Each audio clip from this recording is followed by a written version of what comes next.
사랑하는 교회 여러분, 평안하셨습니까? 주님의 이름으로 평화의 인사를 전합니다. 오늘 함께 읽으실 성경 본문, 우리 범위는 25일차 말씀인데요. 창세기 26장, 마태복음 25장, 에스더 2장, 사도행전 25장 말씀입니다. 월요일 이제 첫날을 맞이하시면서 이제 독서를 하셔야 될 터인데, 여러분 높아심이지만 계속해서 말씀드릴게요. 네 권의 말씀을, 네 장의 말씀을 여러분 그냥 읽어서 해치우겠다라고 생각하지 마시고요. 다 못 읽으셔도 괜찮습니다. 한 구절의 말씀을 시작하셔서 오전 시간을 좀 4분의 1로 하루를 좀 나누셔서 읽고 계속 기억해 보시는 거죠. 오늘 아까 읽었던, 오전에 읽었던 그 말씀 안에서 이런 대목이 있었지. 그것이 이런 말씀이었지. 자꾸 곱씹어 보시고 기억하시고, 도대체 이것은 우리에게 무엇을 말씀하시는 것일까? 이 전체의 메시지가 나에게 주신 하나님의 어떤 분명한 메시지가 있을 터인데 그 주제가 도대체 뭘까? 자꾸 묵상하고 질문해 보시는 시간을 꼭 가져보십시오. 한 권 집중할 때 나머지 네 권의 모든 주어진 네 권의 말씀이 하나로 이어져서 우리에게 말씀을 걸어오신다는 것을 보게 되고 경험할 수 있게 될 겁니다. 그게 살아있는 말씀을 대하는 성경 독서법이거든요. 자, 오늘 말씀은요, 전체 네 권은 성경을 읽을 때 여러분 제가 무엇에 주목하시라고 그랬죠? 하나님. 등장인물들과 사건에 자꾸 시선을 너무 많이 뺏기지 마시고 반드시 질문하셔야 돼요. 이곳에서 하나님은 무엇을 하셨는가? 하나님은 무엇을 예비하셨는가? 하나님이 어떻게 역사하셨는가? 하나님이 무엇라 말씀하셨는가? 자, 하나님의 모습, 어떤 모습으로 우리에게 보여주는지, 또 그 하나님께 대하여서 우리 신앙인들은 어떻게 반응하고 있는지, 그리고 신앙인들을 대하는 그들을 넘어뜨려온 대적자들은 또 어떠했는지, 주어진 환경은 어떠했는지, 이것들 자꾸 분류해 가면서 읽어보시면 공통된 주제를 발견하기가 쉽습니다. 그게 바로 오늘 주어진 본문에서 우리가 알게 되는 부분이에요. 저는 오늘 같이 읽을 이 25일차 전체 말씀의 주제를 지혜라는 본문으로 단어로 좀 정해봤어요. 요즘 우리가 3일 기도회 때 잠언서 말씀을 같이 강론하고 있는데, 과연 지혜가 뭘까? 그렇다면 지혜가 뭘까? 지혜는 충성하는 겁니다. 누구에게? 하나님께. 충성이 뭡니까? 하나님의 뜻을 따르는 것이죠. 예, 하나님의 뜻을 헤아리고 그 뜻을 따라 사는 것, 이게 바로 충성 아니겠어요? 다른 어떤 것들을 따르지 않고 내 생각을 따르지 않고 하나님 말씀이 기준이 되어서 그것을 따라가는 것, 이거야말로 충성이고, 그런 것이 참된 지혜다, 이런 것이죠. 그래서 전체 4장의 주제는 충성, 지혜로 잡았고요.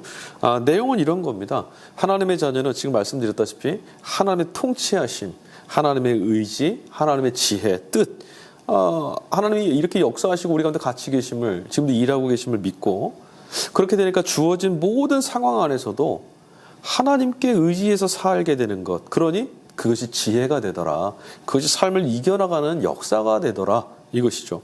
그래서 하나님이 우리의 개개인의 삶을 구원해내시는 구원자로서의 구속사의 그 성취가 이루어지고 있다는 것을 우리 본문을 통해서 알게 된다, 이렇게 좀 잡아봤습니다.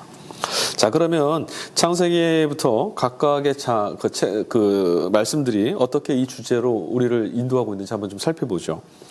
창세기 26장 말씀인데요, 이삭에 관한 이야기입니다. 그럼 이삭이 오늘 본문 말씀에서 무엇을 우리에게 보여주냐면 충성된 자들의 태도, 그러니까 하나님을 따르는 길, 이것이 무엇인지를 보여주고 있지 않은가 싶어요. 본문은 그거죠. 첫 단락은 아버지 아브라함처럼 이삭이 그랄 땅에 가게 됐는데, 아버지가 했던 아브라함의 했던 실수를 똑같이 반복합니다. 자기 아내를 누이라고 부르는, 물론 하나님이 그를 또 지키셔서 그 부자가 돼서 다시 돌아오게 하시는 역사에 개입은 하셨지만, 그리고 나서 그 그랄 땅에 있는 아비멜렉이 지배하는 그랄 땅에서 잘 살게 되었는데, 그 땅에 있었던 목자들과의 다툼이 막 생겼어요. 우물 문제 때문에. 그때 이삭이 그 다툼과 갈등, 자신을 대적하는 이들, 자신을 함부로 대하고 인생의 곤고함으로 초래하는 이들을 어떻게 대했는가, 그것이 오늘 본문의 사건 안에 가장 주된 일들이죠. 과연 이삭이 어떻게 했을까요? 어떻게 지혜롭게 그에게 주어지는 그 인생의 그 답답함을, 그 갈등을, 그 어려움을 복으로 바꿀 수 있었을까? 한번 보시죠. 자, 1절부터 5절까지 말씀은요, 과연 무엇이 지혜인가라고 하는 질문을 우리가 갖게 됩니다. 아버지 아브라함을 따라서 그가 아까 말씀드렸다시피 하나님의 계명과 말씀과 율례와 법도를 지켜야 하는 자인데, 그렇죠? 하나님이 약속하셨거든요. 이삭에게 내 아버지가 그리했던 것처럼 네가 내 말과 율례와 법도를 지키면 내가 너에게 복을 주겠다. 근데 바로 뒤에 7절 말씀 이후에 가보니까요, 이삭이 결국 그 말씀을 지켜내지 못했어요. 앞서 말씀드렸지만 자기 누이를, 그 아내를 누이라고 속이고, 정직하고 진실되게 살지 못했죠. 그럴 땅으로 자기의 걸음으로 옮겨가고 두려움이 밀려오자 어떻게 했어요? 거짓말을 하고 맙니다. 그리고 18절 말씀으로 한번 가볼까요? 그러니까 아브라함처럼 이삭도 결국은 하나님 말씀에 기대어 잇대어 있지 않을 때 어떻게 됐습니까? 무너지고 시험에 빠지게 됐다라는 것 똑같이 보게 된 거예요. 어떻게 이런 똑같은 일이 벌어졌을까? 우리 다 똑같습니다. 우리 모두 다 믿음이 좋다 하지만 똑같은 걸음 안에 똑같이 무너지고 상하고, 우리 개개인으로도 그렇지 않습니까? 우리가 믿음에 실족할 때가 언제입니까? 늘 똑같은 문제 아니겠어요? 자, 18절 말씀 볼게요. 18절 말씀은 그가 그랄 땅에서 이제 잘 문제가, 하나님께서 이 화를 복으로 바꾸셔가지고 아비멜렉에게 많은 것들을 이제 대접을 받고 부자가 돼서 그랄 땅에 살게 됐는데, 그곳에서 뭐래요? 우물을 파고 거기 살게 됐어요. 그런데 재미난 표현이 있어요. 그 아버지 아브라함 때 팠던 우물들을 다시 팠으니 이는 아브라함이 죽은 후에 블레셋 사람이 그 우물들을 메웠습니다. 이삭이 그 우물들의 이름을 그의 아버지가 부르던 이름으로 불렀더라. 이 표현이요, 굉장히 의미 있는 표현 같아요. 아버지 아브라함이 예전에 그란에 있을 때 그 땅에서 우물 팠던 것들, 이게 다 메꿔졌습니다. 블레셋 사람들이 와서 메꿔버렸대요. 그래서 이제 이삭이 다시 그 우물을 다시 팠습니다. 근데 이름을 뭐라고 불렀다고요? 아버지 아브라함이 지었던 이름대로 불렀대요. 그건 무엇일까요?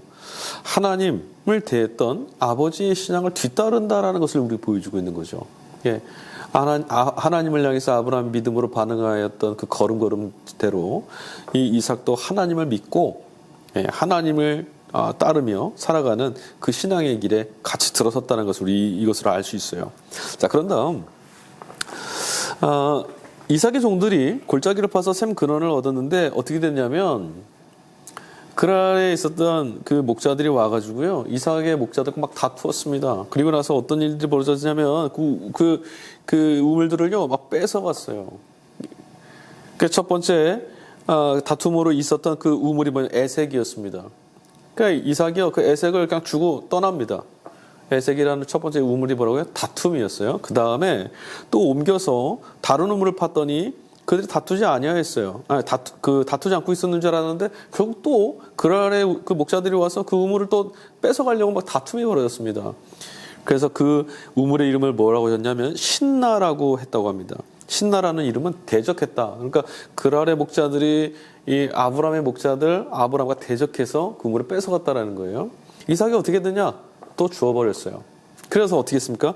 또 자리를 옮겼습니다. 22절 가니까 거기서 옮겨 다른 우물을 팠더니 그들이 다투지 아니하게 됐다. 그래서 그 이름을 르호봇이라고 하였다. 르호봇이라는 이름은요, 넓혀주다, 넓히게 되다라는 뜻입니다. 누가 넓혀주신 거죠? 하나님이 이삭의 그 지경을 넓혀주셨어요. 여러분, 이 방법을 한번 좀 보십시오. 굉장히 어리석어 보이지 않습니까? 오늘 우리로 하면, 아니, 내가 파고 내가 수고한 것을 뺏으러 갔으면 싸워야죠. 물리쳐야죠. 그런데 이삭은 다 놓아주었습니다. 다 내어주었어요. 왜 이럴 수 있었을까요? 어떻게 이럴 수 있었을까요? 지금 이 주어진 모든 것들, 그냥 이런 분쟁이 일어나는 것 자체가 하나님이 내게 주시는 선한 어떤 베품이 아니라고 생각한 거죠. 그냥 내어드리는 거죠. 하나님이 나를 선한 길로, 온유한 길로, 평온한 길로 인도하실 것이다 라고 생각한 거예요. 그러니 이거 하나님이 지금 나한테 합당하다고 주신 게 아닌 것 같다. 그냥 내어준 거죠. 하나님을 주목하고 하나님이 나를 평안의 길로 인도해 주시는 분이라는 것을 진실로 믿었기 때문에 손을 놓을 수 있었던 거 아니겠어요? 예, 바로 그런 대목을 오늘 이삭으로부터 보게 됩니다. 어리석어 보이지만 그 어리석어 보이는 결정이 결국 이삭이 하나님은 내게 선하고 평안한 것을 주시는 분이다라고 하는 믿음, 그것이 있었기 때문이 아니었을까. 자, 그 다음 28절 말씀 볼게요. 결국 이 이삭이 굉장히 부유해졌습니다. 복 받았어요. 그 땅 안에서 하나님이 그를 자꾸자꾸 형통케 해주셨어요. 그가 애쓰고 수고하고 거스르고 뭔가를 해내고 막 몸부림치고 싸우고 다투지 않았습니다. 다 내어줬어요. 하나님의 섭리 가운데 맡겼어요. 파도를 타는 것처럼 그냥 걸어갔습니다. 그냥 오늘 현실에 주어지는 대로 나의 삶에 열려지는 대로 걸어갔어요. 그랬더니 28절 그들이 이르되 여호와께서 너와 함께 계심을 우리가 분명히 보았으므로 우리의 사이 곧 우리와 너 사이에 맹세하여 너와 계약을 맺으리라 말하였더라. 지금 그럴 사람들이 뭐라고 말합니까? 야, 내가 보니 넌 정말 하나님이 함께 계시는 것 같다. 어떻게 해요? 그의 삶을 보니까 그가 걷는 걸음마다 우리가 봤을 때는 우리가 이득이 되고 이기고 저 이삭 바보 같고 망할 것 같고 손해보는 것 같았는데 시간이 지나고 보니까 그렇지 않았어요. 역전돼 있어요. 이거는 사람의 방식이 아니거든요. 우리의 생각하고 다르거든요. 그게 누가 하시는 거죠? 하나님이 하시는 거죠. 그래서 이들이 고백하는 거예요. 야, 너는 정말 하나님이 함께 계시는 것 같다. 자, 충성되고 하나님을 믿고 의지하는 자들의 인생의 삶이, 믿음의 삶이 어떻게 살아가는지 그 태도를 우리가 이삭을 통해서 볼 수 있었던 대목입니다. 자, 신약 말씀이에요. 마태복음 25장 말씀을 한번 보죠. 마태복음 25장은요, 충성된 자의 모습, 삶, 그리고 결과, 아까 창세기에서 봤던 일독소하고 이어집니다. 25장 말씀 안에는 예비하고 또 그런 것들을 잘 돌아볼 수 있는 지혜, 이런 것들을 얻어야 된다. 예, 이것을 얘기해 줘요. 뭐 열처녀의 비유도 나오고요. 달란트 비유도 나오고요. 또 인자가 천사들과 함께 다시 오시는 그 종말의 때, 그때 어떻게 될 것이냐, 이런 본문들이 나타나요. 그럴 때마다 지혜 있는 자는 어떻게 대처하고 사느냐. 지혜 있는 자는 즉 하나님을 의지하고 믿고 그의 뜻대로, 즉 충성됨, 순종하는 자라는 거겠죠. 그들은 어떻게 하는가? 자, 1절부터 4절까지의 말씀, 신랑을 맞는 준비를 하는 지혜로운 열처녀의 그 5처녀와 어리석은 5처녀, 기름을 준비한 처녀들의 이야기잖아요. 지혜로운 5처녀가 기름을 충분하고 넉넉하게 준비했다는 건 결국 뭡니까? 신랑이 올 때, 그때 신랑이 올 때를 정말 마음을 다해서 준비하고 있었다는 것을 우리는 알 수 있어요. 그냥 억지로 하는 것이 아니라, 그냥 판에 박혀서 의례적으로 하는 것이 아니라 마음으로 정말 기꺼이 준비하고 있었다는 것을 알 수 있죠. 자, 14절, 17절은 뭡니까? 충성된 종에 관한 이야기입니다. 양과 염소에 관한 이야기, 충성된 종에 관한 이야기가 나오죠.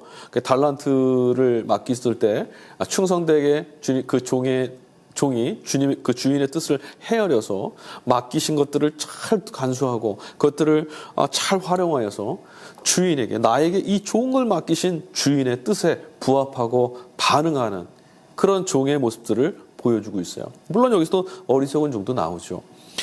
그러니 하나님의 뜻을 헤아려서 그 뜻을 헤아릴 수 있는 지혜, 하나님의 뜻을 헤아려 그 뜻에 순종하는 충성된 종은 어떤 종입니까? 주님을 온전히 기뻐하고 자신의 주어진 모든 삶들을 하나님께서 주신 것으로 귀히 여기고 살아가는 그런 삶의 태도 보여주고 있어요. 그 다음에 34절에서 40절까지의 말씀.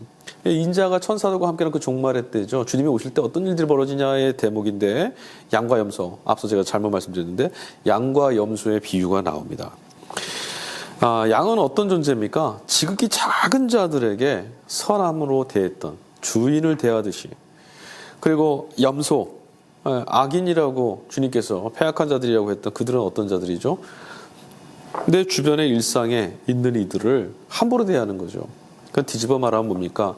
주님을 정말 그 하나님의 말씀에 순응하며 지혜롭고 충성되게 살아가는 자들, 이런 사람들은 어떤 사람들이냐면 오늘 내 일상을, 내게 주어진 삶의 영역을 주님이 오늘 여기에 계신 것처럼, 주님이 오늘 찾아오신 것처럼, 주님이 내게 주신 것처럼 살아가는 사람들, 이런 사람들이 정말 주님의 날, 그 종말의 날들을 온전히 준비하는 사람들이라는 거죠. 이게 정말 지혜로운 자라는 거예요. 그게 충성된 자고요. 자, 그 다음 에스더 구약 본문 다시 가보죠. 2장 말씀입니다. 우리가 토요일 날 읽었던 에스더 1장하고 이어지는 본문이죠. 충성된 자를 하나님이 어떻게 준비시키시는지 한번 보세요. 모르드게와 에스더가 하나님이 예비해 가시는 상황에 반응하는 대목이 나오는데요. 모르드게나 에스더는 하나님이 이 역사 속에 개입하셔서 왕후 와스티가 폐위되는 그 종말, 개인의 그의 종말, 그녀의 종말을 통해서 이 에스더를 왕으로 앉히시고 에스더를 통해서 결국 유대 민족을 구원하는 사건 이뤄가시는 그 전체 그림을 그들은 알지 못하죠. 몰랐어요. 그러나 되어져가는 모든 상황과 여건 속에서 굉장히 진지하고 굉장히 그 사려 깊고 조심스럽게 대하고 있는 것들을 보게 됩니다. 분별하고 또 잘 돌아보고 하는 그런 모습들. 이것도 지혜죠. 왜 그런 지혜라고 말씀드릴 수 있냐면 모든 일들을요 막 되어가는 어쩔 때가 일어나는 그런 일로 본 것이 아니라 하나님이 지금 나와 함께 계시고 하나님이 우리에게 주신 상황이고 하나님이 뜻하신 바가 있는 것이다라고 믿고 있으니 그러니 분별할 수 있는 거죠. 흘려보내지 않고. 그래서 그 개인의 삶에 충성되고 또 온전하게 준비되어가는 모습을 우리가 보게 됩니다. 자, 2절부터 7절까지는요. 왕후 아스티가 쫓겨난 이후에 새로운 왕비를 얻어야 된다. 그래서 그렇게는 얻게 되는 좀 발단, 사건의 발단이 우리가 등장을 하게 됩니다. 근데 뭐 포로로 끌려갔던 사로잡혀갔던 모르드게와 에스더 입장에서는 이 일이 자신들을 사용하시려고 하나님 계획 가운데 있다는 걸 지금 모르는 거예요. 섭리, 하나님의 섭리는 보이지 않아요. 그러나 하나님의 섭리는 역사의 현실입니다. 자, 그 다음 10절에서 11절까지 볼게요. 에스더가 자기 민족과 종족을 말하지 아니하니 이는 모르드게가 명령하여 말하지 말라 했습니다. 왜 말 안 했을까요? 굉장히 사려 깊음을 봅니다. 처음에 왕 앞에 이제 아련하기 전까지 간택받기 전까지는요, 이제 종들이 그것을 맞는 이제 이들이 그녀를 관리하게 될 텐데 이방에서 끌려온 이방인이라고 처음부터 말하면 그것들을 얘기가 되면 어떻게 되겠습니까? 그냥 눈 밖에 나서 내치줄 수 있어요. 그래서 모르드게가 뭐라고 말했냐면 신분을 얘기하지 말아라. 그래서 에스더가 말하지 않았답니다. 뭔가 일이 되어가는 것을 유념하고 있었다는 것을 우리가 알 수 있어요. 자, 그 다음 15절 18절도 보니까요. 좀 뭔가 좀 함부로 하지 않는 뭔가 조심스러워하는 모습이 좀 보이는데 15절 후반절 보니까요. 에스더가 차례대로 왕에게 나아갈 때 궁녀를 주관하는 넷이 헤게가 정한 것 외에는 다른 것을 구하지 아니하였으나 모든 보는 자에게 사랑을 받더라. 어떠겠어요?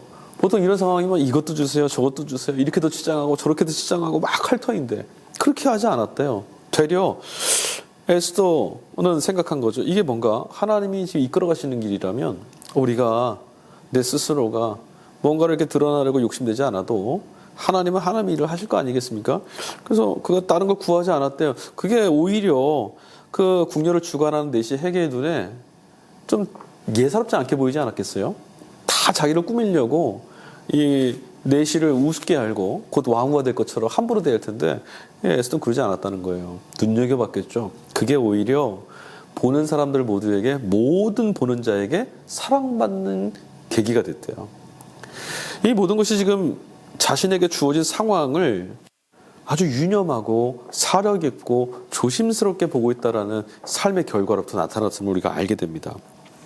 자, 그 다음 21절 23절 여기는 또 뭐냐면요, 아하수에로 왕을 암살하려고 하는 어떤 자들을 모르드게가 발견했어요. 그래서 그걸 바로 가서 직고하고 고발하면 될 터인데 어떻게 됐냐면 에스더에게 알렸고 에스더가 모르드게의 이름으로 알려줍니다. 그걸 고하게 됩니다. 근데 여러분, 이 사건이요, 앞서 이 에스더가 자기 종족을 알려주지 않은 것처럼 모르드게가 그냥 일면식도 없는 이방인이 와서 막 알아면 그 공을 누가 가로챌 수도 있어요. 그런데 왕후의 이름으로, 왕후가 모르드게 이름으로 직고를 하니 그걸 함부로 없이 할 수 없죠. 그래서 왕후가 전했으므로 그것이 기록에 남아요. 그래서 나중에 이 에스더서를 후에 읽어보면 모르드게가 이날 왕을 살렸다라는 사실이 기록에 남은 것이 왕에게 알려지고 모르드게가 정말 왕으로부터 큰 은혜를 입게 되는 그 근거가 됩니다.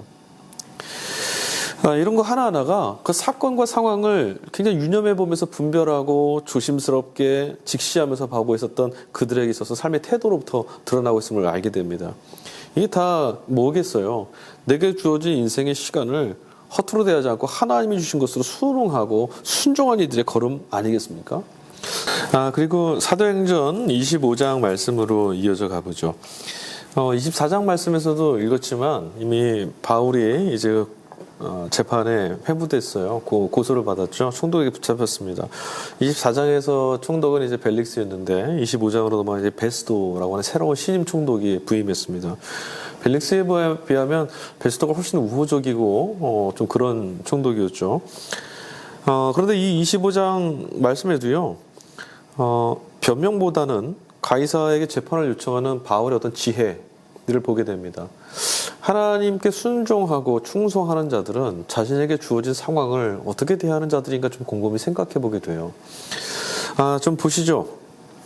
8절 말씀 보니까 바울이 변명하여 이르되 유대인의 율법이나 성전이나 가이사에게나 내가 도무지 죄를 범하지 아니했다. 무고했다라는 거예요.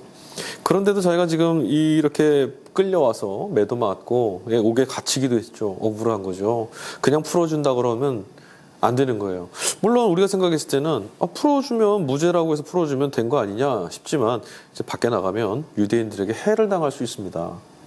바울이 이 상황을 예의 깊게 주시했어요.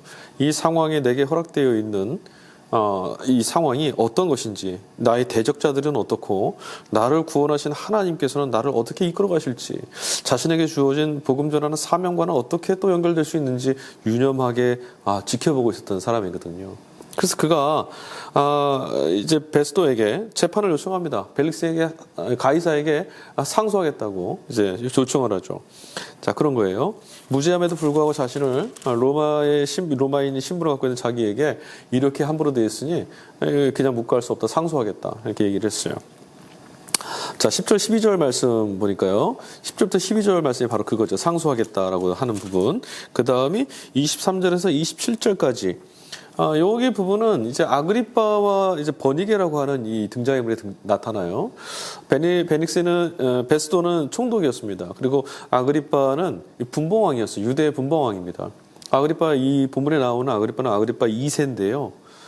아그리빠 1세가 그럼 있겠죠? 1세는 누구냐면 야고보 사도를 죽였던 분봉왕이에요. 굉장히 포악한 자였죠.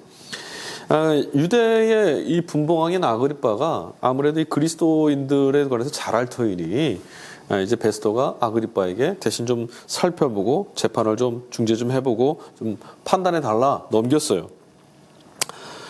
그러나 그때 그 안에서도 아그리빠도 어떻게 됩니까? 이 바울에게 사람을 죽일 만한 죄 없다. 그런 일이 없다라고 말합니다. 그래서 황제에게 상소한 거로 나도 보내기로 결정했다. 나는 죄로 발견하지 못해서 벌하지 못하겠고 황제에게 그가 상소한다고 했으니까 황제에게 가야 되지 않겠느냐라고 말합니다. 자, 오늘 이 사도행전까지의 본문의 말씀, 4권의 말씀을 가만히 보면요. 그냥 따로따로 이렇게 보시면 사도행전 본문 따로, 마태복음 본문 따로, 에스더 따로, 창세기 따로 우리가 이 독서를 하게 되면 연결이 잘 안 될 수 있어요. 근데 오늘 잘 한번 생각해 보십시오. 공통되는 것. 첫 번째, 창세기에서부터 봤던 하나님을 대하는 자들, 또 그 하나님을 대하는 그들을, 그 신실한 이들을, 대적하는 이들은 또 그 삶에서 어떻게 우리 가운데 찾아와서 일하는가. 그런 상황에 놓여 있는 우리는 그럼 어떤 지혜, 하나님을 믿는 방식으로 살아야 하는가. 오늘 본문의 말씀 속에서 우리가 그것들을 생각해 볼 수 있습니다. 지혜는요, 하나님이 지금 여기 계시다는 것을 인식하고 믿는 거예요. 믿음이 지혜입니다. 그 지혜대로 사는 것, 하나님이 열어가시는 삶을 믿고 살아가는 것이야말로 순리를 따라 살아가는 것, 충성된 삶의 자리입니다. 그게 순종하는 거고요. 오늘 하루도 우리의 걸음을 이끄시는 주님, 그분을 믿으십시오. 그것이 참된 순종의 자세입니다. 그리고 그것이야말로 하나님의 구원의 역사 가운데 붙들려 사는 정말 지혜로운 인생입니다. 힘써 애써서 거스르려고 애를 쓰면서 힘겹게 살아가는 인생이 아니라 하나님이 열어가시는 형통한 삶, 하나님이 인도해 가시는 그 이삭에게 그 아래 사람들이 말했던 것처럼 하나님이 정말 함께 하시는 것 같은 그런 인생. 누가 봐도 그런 삶 우리 모두 살아가실 수 있기를, 평안의 주님이 동행하시는 복된 삶을 살아가실 수 있기를 주의 이름으로 간절히 축원합니다. 감사합니다.